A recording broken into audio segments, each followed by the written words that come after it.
आप सभी का बहुत बहुत स्वागत है हमारे इस चैनल पे।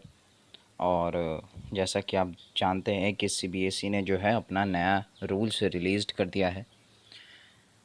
आपने शायद सुना भी होगा कि भाई इस साल में दो एग्ज़ाम्स होने वाले हैं, ऐसा कुछ वगैरह वगैरह। तो इस वीडियो में हम सीबीएसई ने जो रूल रिलीज़ किया है उसका पूरा कंप्लीट डिटेल्स आपको देंगे। ठीक है। सीबीएसई ने तो भाई 8 या 9 पेजेस का शायद एक पीडीएफ रिलीज़ कर दिया है। तो वहाँ से जो है उस पीडीएफ को हम शॉर्ट एंड स्टैंडर्ड फॉर्मेट में आपके सामने पेश करेंगे। ठीक है। और सभी इम्पोर्टेंट चीज़ें जो है आपको बता देंगे। समझे मेरे भाई। और फिर भी अगर आपको कुछ डाउट्स रह जाते हैं, आपके कुछ डाउट्स रह जाते हैं, तो आप इस वीडियो के कमेंट सेक्शन में वो डाउट्स ज़रूर से ज़रूर पूछ लीजिएगा। देखो यार, अगर तुम लोग डाउट्स नहीं पूछोगे कमेंट सेक्शन में तो मुझे पता भी नहीं चलेगा कि भाई प्रॉब्लम क्या आ रहा है, फॉल्ट क्या हुआ है। समझे। तो कोई सा भी डाउट हो इस वीडियो के जो कमेंट सेक्शन है वहाँ पे आप जाकर पूछ लीजिएगा। ठीक है। तो बिना वक्त गवाए वीडियो को शुरू करते हैं। जैसा कि थंबनेल देख के आपको पता चल ही गया होगा कि वीडियो किस रिगार्डिंग होने वाला है। समझे। तो सबसे पहले जैसा कि आप जानते हैं कि सीबीएसई ने नया रूल रिलीज़ किया है। तो क्या है वो रूल, चलिए देखते हैं।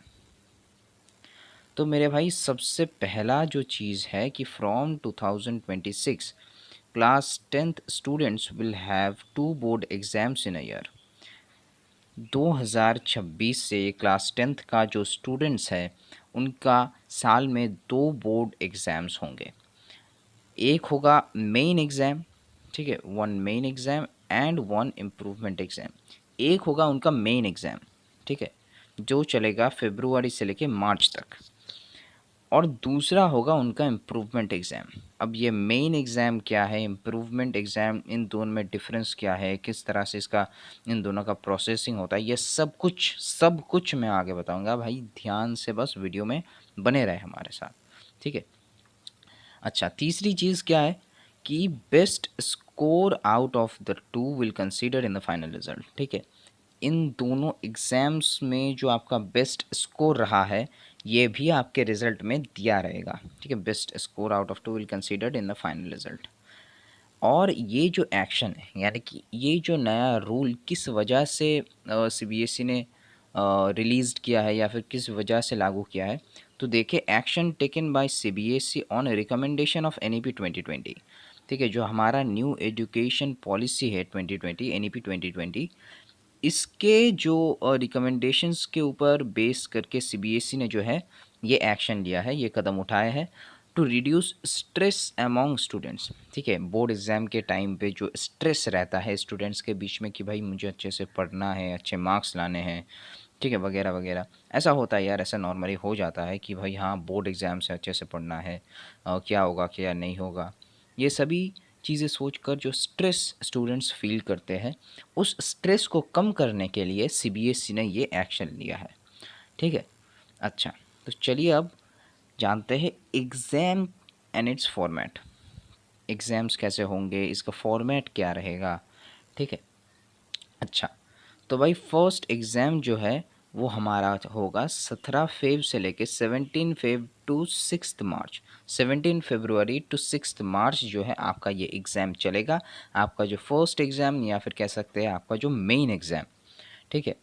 इसका जो रिज़ल्ट है, फर्स्ट एग्ज़ाम में रिज़ल्ट डिक्लेयर बाय 20 अप्रैल। 20 अप्रैल को आपको इस फर्स्ट एग्ज़ाम का रिज़ल्ट आपको मिल जाएगा।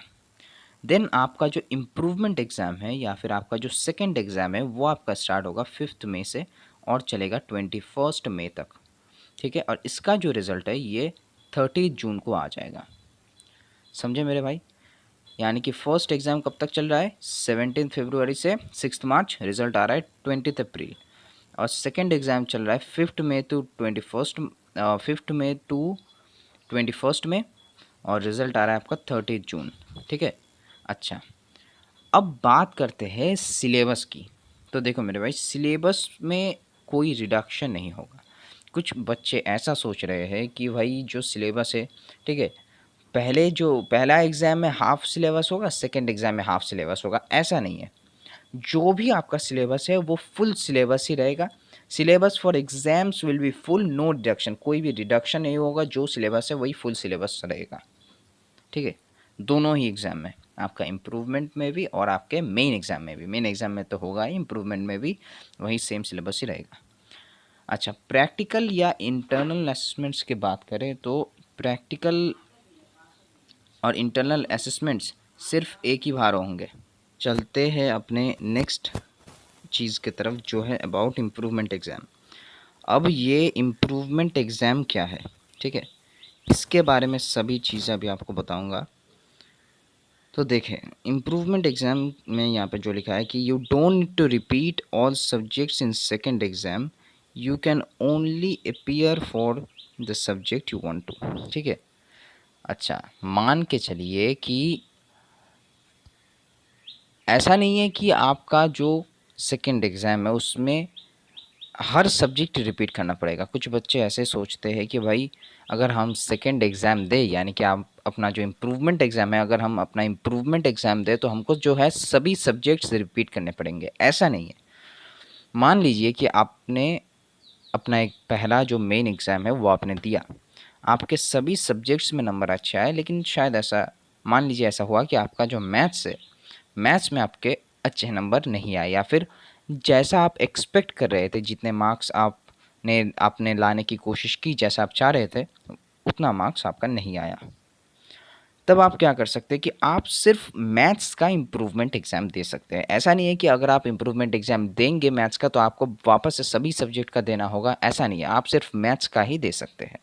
ठीक है, you don't need to repeat, आपको रिपीट नहीं करना पड़ेगा, सारे सब्जेक्ट्स आपको वापस से रिपीट नहीं करने पड़ेंगे। आप सिर्फ उसी सब्जेक्ट का इम्प्रूवमेंट एग्ज़ाम दे सकते हैं जिसका आप इम्प्रूवमेंट एग्ज़ाम देना चाहते हैं। ठीक है, तो you can only appear for the subject you want to. तो समझे मेरे भाई, ये है इम्प्रूवमेंट एग्ज़ाम की जो कि कैसा होता है। ठीक है, अबाउट इम्प्रूवमेंट एग्ज़ाम। अब बात आता है मार्कशीट एंड एडमिशन, यानी कि इसमें हम डिस्कस करेंगे कि भाई मार्कशीट्स कब आएंगे, कैसे आएंगे, ठीक है, और हम एडमिशन्स कैसे लेंगे, वगैरह वगैरह। तो देखिए, जैसा कि यहाँ पे आपको दिखाया जा रहा है कि जो आपका पासिंग डॉक्यूमेंट है, no passing document will be issued after result of first exam, it will be issued after second exam result. यानी कि जो आपका पासिंग डॉक्यूमेंट है ये आपके फर्स्ट एग्ज़ाम के रिज़ल्ट के बाद इशू नहीं होगा, ये आपको दिया जाएगा आपके सेकेंड एग्ज़ाम के रिज़ल्ट के बाद। समझे, जो आपका पासिंग डॉक्यूमेंट्स है। अच्छा, सेकेंड पॉइंट ये आ रहा है कि performance of first exam will made available in DigiLocker, students can use this for admission in class 11 if the student does not wish to appear in second exam. ये बड़ा important सा point है, यहाँ पे ज़रा गौर फरमाइएगा कि जो आपका फर्स्ट एग्ज़ाम का जो भी रिज़ल्ट है वो डिजी लॉकर में अवेलेबल कर दिया जाएगा। अब मान ले कोई ऐसा स्टूडेंट है कि जो चाहता है कि नहीं भाई मेरा जो नंबर है वो हर सब्जेक्ट्स में अच्छा है, या फिर जैसा मैं चाहता था वैसा आया, मैं सेटिस्फाइड हूँ अपने नंबर से, मैं सेकेंड एग्ज़ाम नहीं देना चाहता हूँ। ठीक है, तो वो क्या कर सकता है कि अपना जो रिज़ल्ट है, अपना जो परफॉर्मेंस है वो डिजी लॉकर से डाउनलोड करके उसको यूज़ कर सकते हैं अपने 11th में एडमिशन के लिए। ठीक है, जो स्टूडेंट्स सेकेंड एग्ज़ाम नहीं देना चाहते हैं वो डिजी लॉकर से अपना परफॉर्मेंस डाउनलोड करे और उसे यूज़ करे अपना जो 11th है, क्लास 11th के एडमिशन के लिए। समझे मेरे भाई। अच्छा, तीसरा पॉइंट ये कह रहा है कि आपका जो फाइनल रिज़ल्ट होगा, आपके फाइनल रिज़ल्ट में will contain marks of both exams and also based score out of 2 will be mentioned. आपके रिज़ल्ट में दोनों ही एग्ज़ाम्स के मार्क्स दिए हुए होंगे और उन दोनों में से जो बेस्ट स्कोर आउट ऑफ 2 है वो भी मेंशन कर दिया होगा, आपका जो फाइनल रिज़ल्ट है। ठीक है, अच्छा, ये बड़ा इम्पोर्टेंट पॉइंट है। चौथा पॉइंट बड़ा ही इम्पोर्टेंट पॉइंट है। देखिए, अगर कोई, मान लीजिए कि कोई ऐसा स्टूडेंट है कि जो क्लास, मतलब जो अपने फर्स्ट एग्ज़ाम में क्वालिफाई नहीं कर पाया, जो अपना मेन एग्ज़ाम है उसमें अगर क्वालिफाई नहीं कर पाया, students not qualified in first exam, तब क्या होगा कि उसका 11th में एडमिशन तो हो जाएगा। ठीक है, कोई स्टूडेंट्स जो पहले एग्ज़ाम में फ़ेल कर गया या फिर क्वालिफाई नहीं कर पाया, उसका एडमिशन तो हो जाएगा भाई क्लास 11th में, लेकिन based on second exam result there admission will be finalised. First exam में, मेन एग्ज़ाम में क्वालिफाई ना करने के बावजूद भी 11th में एडमिशन तो हो जाएगा, लेकिन वो एडमिशन फाइनलाइज्ड होगा जो है सेकेंड एग्ज़ाम के रिज़ल्ट के बाद। सेकेंड एग्ज़ाम के रिज़ल्ट के बाद ही आपका जो एडमिशन है वो फाइनलाइज्ड किया जाएगा, ठीक है, आपके इम्प्रूवमेंट एग्ज़ाम के रिज़ल्ट के बाद। तो ये बड़ा ही इंपॉर्टेंट पॉइंट है, इस पॉइंट को आप याद कर लीजिए, ठीक है, समझ लीजिए अच्छे से।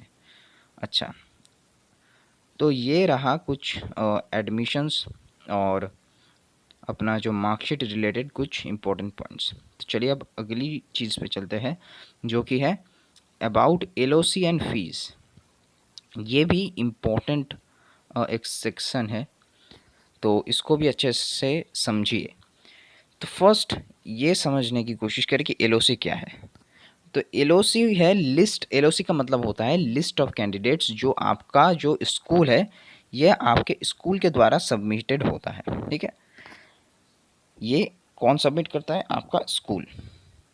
अच्छा, at the time of LOC you must opt for second examination. LOC के टाइम पे ये कहा जा रहा है कि आप सेकेंड एग्ज़ाम के लिए मस्ट ऑप्ट करें। क्यों? क्योंकि कांट ऐड लेटर। अब इसका मतलब समझें।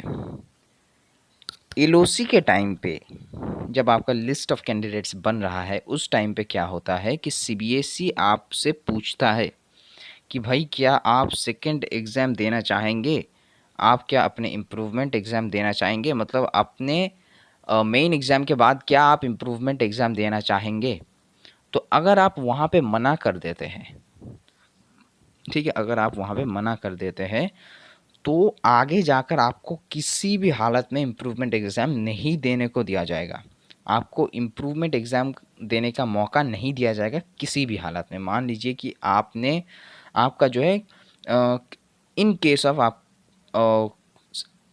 इम्प्रूवमेंट एग्ज़ाम देना चाहते हैं, आपके किसी सब्जेक्ट में नंबर कम आए हैं या फिर आपके किसी सब्जेक्ट में उतने नंबर नहीं आए जितना आप चाह रहे थे, जितना आपने मेहनत किया था उतना नंबर अगर नहीं आया, ठीक है, और अगर आप इम्प्रूवमेंट एग्ज़ाम देना चाहते हैं लेकिन आपने पहले ही मना कर दिया था एलओसी के टाइम पे, तो आप इम्प्रूवमेंट एग्ज़ाम किसी भी हालत में नहीं दे पाएंगे, ठीक है। क्यों? क्योंकि आपने पहले ही मना कर दिया था। अगर आप हाँ कर देते हैं फिर क्या होता है वो मैं बाद में बताऊंगा, लेकिन फ़िलहाल अभी आप ये समझिए कि अगर आप पहले ही मना कर देते हैं तो किसी भी हालत में आपको बाद में जाकर इम्प्रूवमेंट एग्ज़ाम देने का मौका नहीं मिलेगा, ठीक है। अच्छा, even if you don't choose second exam, fees for both exams must have to pay. अगर आप सेकेंड एग्ज़ाम चूज़ नहीं भी करते हैं कि नहीं भाई मुझे सेकेंड एग्ज़ाम नहीं देना है, फिर भी सीबीएसई आपसे दोनों ही एग्ज़ाम्स के फ़ीस ले लेंगे। यानी कि आपका जो मेन एग्ज़ाम है और आपका जो इम्प्रूवमेंट एग्ज़ाम है, इन दोनों का फ़ीस ही सीबीएसई ले लेंगे, चाहे आप सेकेंड एग्ज़ाम यानी कि आपके इम्प्रूवमेंट एग्ज़ाम को चूज़ करें या ना करें, ठीक है। अच्छा, ये जो फ़ीस है ये नॉन रिफ़ंडेबल है। किसी भी हालत में ये फ़ीस आपको रिफ़ंड नहीं किया जाएगा या आपको वापस नहीं दिया जाएगा, ये बात आप याद रखें, ठीक है।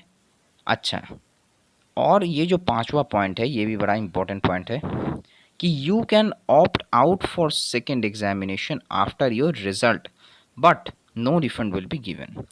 अच्छा, इसका मतलब क्या है कि मान लीजिए आपने अपना पहला एग्ज़ाम दिया, ठीक है। पहला एग्ज़ाम देने के बाद यानी कि आपके मेन एग्ज़ाम देने के बाद आपने देखा कि भाई मेरे तो सभी सब्जेक्ट्स में बहुत अच्छे नंबर आए हैं, तो मैं भला इम्प्रूवमेंट एग्ज़ाम क्यों दूँ?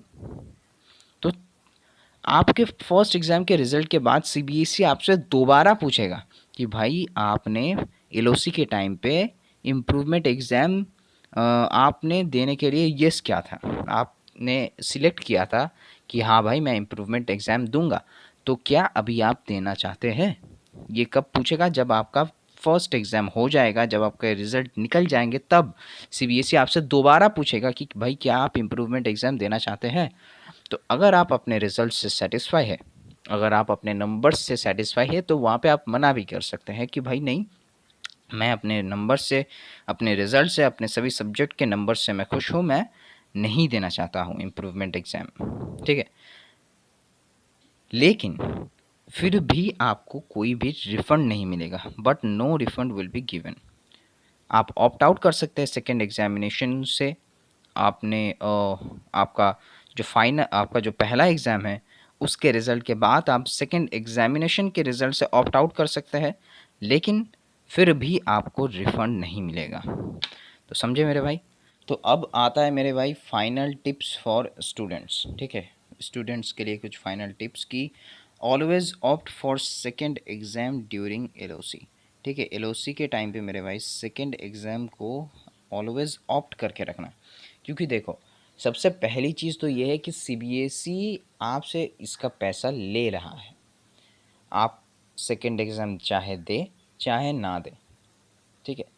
सीबीएसई आपसे इसका फ़ीस लेगा, आपका मेन एग्ज़ाम और सेकेंड एग्ज़ाम दोनों ही, यानी कि आपके मेन और जो इम्प्रूवमेंट एग्ज़ाम है दोनों का ही फ़ीस सीबीएसई आपसे ले लेगा, ठीक है।